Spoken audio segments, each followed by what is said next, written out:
All right, so fall is officially here, which means it is time to gather up 10 of the best sneakers suited to get you through the fourth quarter of this year. So without further ado, my name is Chris Young, and here is my top 10 fall sneakers of 2022.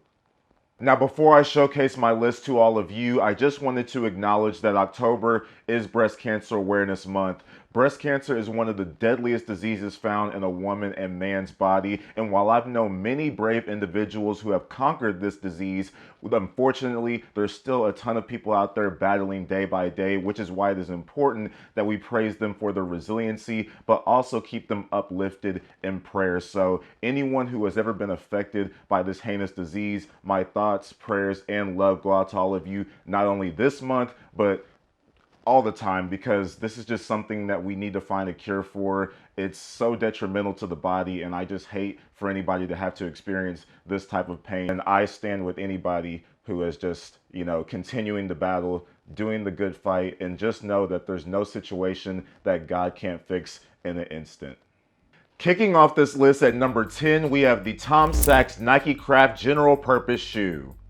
Ever since I received this shoe a few weeks ago, I have been wearing them non-stop. Tom Sachs is just a mastermind when it comes to designing sneakers, and this pair is no different. This colorway in particular is being dubbed Dark Sulfur, but there are also vibrant orange pops on the pull tabs, which make these very fall friendly. They come in at a very feasible retail price point of $110, and Tom Sachs has already declared that he wants to make these widely accessible, which is why you probably saw them end up in Kohl's department store, which is a fantastic thing that he did. Just a general purpose shoe like the title says, and these get the job done for everyday wear, so that is why they are starting off my top 10 fall sneakers list. At number 9, we have another very recent release, which is the Air Jordan 14 Light Ginger. This colorway is based off of an OG 14 that we last saw back in 1999, and even though Jordan Brand decided to deviate from that OG just a tad bit by making this retro version a high top, these are still pretty good in my opinion. The upper of these is comprised of this smooth light ginger nubuck, and then once we take a look at the toe, we have this white leather that then drips onto these pearlescent shark teeth, and then finally, a lot of people's favorite feature of the Jordan 14, on the lateral side, we do get this Ferrari-inspired emblem with the Jumpman logo. So a lot of great things to like about the 14s. They're sleek, you can wear them with a ton of different pants options, and I think that these deserve a lot more notoriety in the sneaker game. At the number 8 spot, we have a pair that flew extremely under the radar, and that is the Air Max 95 Dark Beetroot. Seeing this OG colorway return after so many years was a welcome sight for me, but because this pair didn't generate fanfare or buzz, they ended up falling under retail on secondary markets, which is a great thing for the average consumer.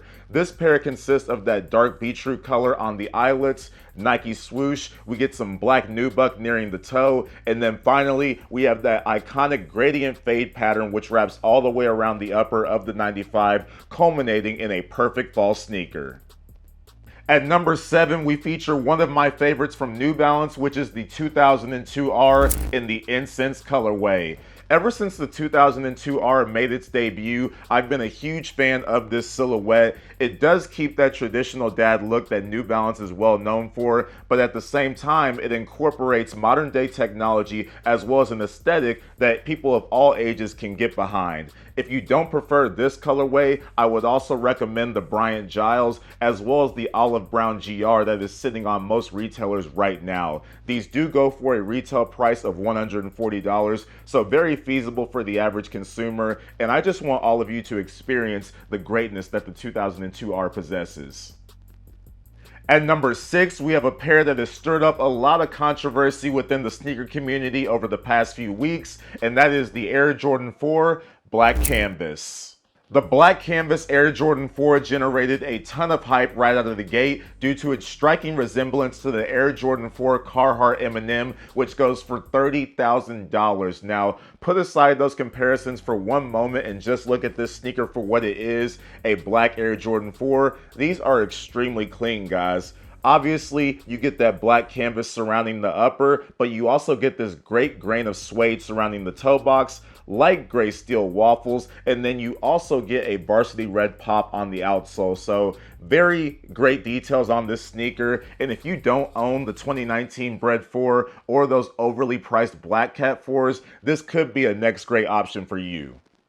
Halfway through our list at number 5, we have the Air Jordan 1 A Ma Maniere Airness. What James Whitner and A Ma Maniere have been able to do during their partnership with Nike is more than commendable. It's the equivalent to what Lil Wayne did on the albums The Carter 1, 2, and 3. All hits, no misses. This Air Jordan 1 features sail cracked leather on the upper, a burgundy crushed Nike swoosh with this snakeskin texture, and then finally, as a touch of elegance, we do get this quilted sock liner which the brand is so well known for. Now we know how great the 1, 2, and 3s were, but let me know down below how you're feeling about the upcoming Air Jordan 4 A Ma Maniere, as well as the Jordan 12 A Ma Maniere, which looks like a luxurious flu game in my opinion. At number 4, we feature one more New Balance that has quickly inserted its way into my daily rotation, and that is the New Balance 9060 in the brown and black colorway. The 9060 made its way onto the scene earlier this year by way of a collaboration with Joe Fresh Goods, which was absolutely phenomenal, but the GR colorways on this silhouette have been no slouch as well. You have this pair, you have the workwear, the natural indigo, and then finally the sea salt surf, which I do have a dedicated review on the channel for. I can't say enough great things about the 9060. They are truly versatile, and they are one of the more aggressive silhouettes on the part of New Balance. They come in at a retail price point of $150, so if you are interested in any of the colorways I just stated, I will be sure to leave a purchase link for them down below in the description box. We've made it to top 3 territory, and at the number 3 spot, we have the Air Max 1 in the crepe hemp colorway.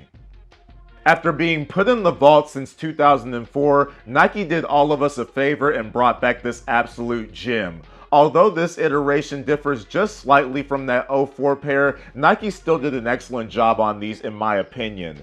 The upper consists of this medium brown suede along the mudguard, which is very soft to the touch. On the toe box, we get this hemp material, and then as a color pop on this pair, we have a Nike swoosh done in mint foam. Now, the most intriguing part of this sneaker, in my opinion, has to be this outsole, which is done in this crepe style, and I even saw somebody on social media refer to it as a ground beef outsole, so I thought that was pretty funny, but I can't say enough great things about this pair as well. This is your quintessential fall sneaker. They do come in at a retail price of $180, which is pretty up there for an Air Max 1, but if you're willing to look past that, you do have a great fall sneaker and Air Max 1 on your hands that I'm pretty sure a lot of people are going to go crazy for down the line. At number 2, we have the only shoe that is returned from last year's top 10 list, and that is the Adidas Yeezy 500 in the utility black colorway. Now, the reason why I decided to bring back this pair from last year's list is to showcase the insane durability that the Yeezy 500 possesses.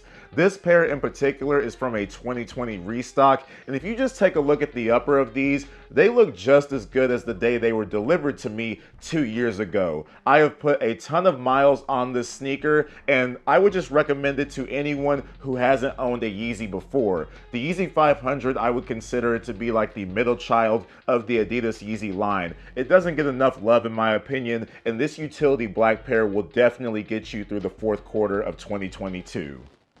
I may catch a lot of you off guard with my number 1 pick, but I could not leave these off my list. So therefore, at number 1, we do have the Air Max 1 Travis Scott in the Baroque brown colorway. Ever since the official images of this sneaker leaked over a year ago, I have been its biggest advocate.